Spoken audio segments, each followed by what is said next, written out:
ఈ రోజు కూడా ప్రజల్ని తప్పుదో పట్టించడానికి తెలంగాణ రిటైర్డ్ ఇంజనీర్లు అంటే మేధావులు అన్నట్టుగా మేము చేసిన తప్పే వాళ్ళని తీసి బొక్కలేయకపోవడం. కాంట్రాక్టర్ల దగ్గర కోట్ల రూపాయలు కొలగొట్టిరు. ఈ రోజు రిటైర్డ్ ఇంజనీర్ ముసుగులు వచ్చి బేకూఫ్ సలహాలు చెప్తున్నాయన. శ్యామ్ గారు, శ్యాంప్రసాద్ రెడ్డి గారు నిన్న మొన్న బయటకు వచ్చి సన్నాయి నొక్కులు నొక్కుతుండు. ఎందుకంటే చెర్లపల్లి జైలుకు పంపలే కదా. చెర్లపల్లి జైలుకు పంపిస్తే తెలిసి ఉండేది. ప్రాణహిత దగ్గర 97 మీటర్ల ఎత్తులో నీళ్లు పోతున్నాయని ఎందుకు ఎత్తిపోయట్లనేటు మాట అప్పుడున్నటువంటి ఇరిగేషన్ ఇంజనీర్లు చెప్తా ఉన్నారు సార్. నేను అదే చెప్తున్నా, ఆయనకు ఈయనకు తెలివితేటలు ఎక్కువైనాయి.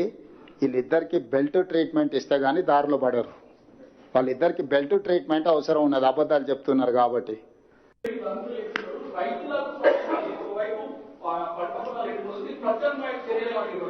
ఏమున్నది, వీళ్ళని కోసి రక్తం చల్లితే పంటల మీద అదే పండుతుంది. ఎందుకంటే వీళ్ళ బలుపు కొవ్వు పంటలకు సరిపోద్ది.